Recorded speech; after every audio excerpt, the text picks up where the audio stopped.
به قدری به تماشای فیلم‌های رنگی عادت کرده ایم که دیدن فیلم‌های سیاه و سفید خودنمایی می‌کند.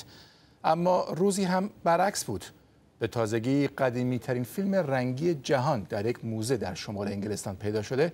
گزارش دیوید سیلتو را ببینیم. دختر بچه‌ای روی تاپ، یک توتی، یک ماهی قرمز، یک ماهی قرمز خوشرنگ. تصاویری با 110 سال قدمت. این فیلم در موزه ملی رسانه‌های بریتانیا پیدا شد. فیلم را ادوارد ترنر ضبط کرده بود، یک عکاس بریتانیایی. تاریخ‌دان‌ها می‌دانستند او تلاش کرده یک فیلم رنگی بسازد، اما چیزی پیدا نکرده بودند. تا اینکه کارمند موزه این قوطی قدیمی فیلم را پیدا کرد. قوطی رو باز کردم، کمی از فیلم رو بیرون آوردم و بررسی کردم. فهمیدم کار ادوارد ترنره. اولش باورم نمیشد.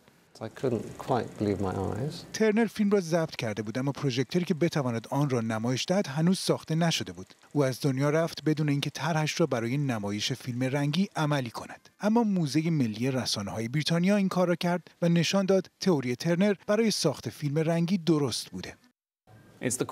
کیفیت رنگ‌ها شگفت‌انگیزه. زرد آفتابگردان، قرمز ماهی، اما یه چیز دیگه هم هست. این خانواده ترنره. اون بچه هنوز 1 سالش نشده.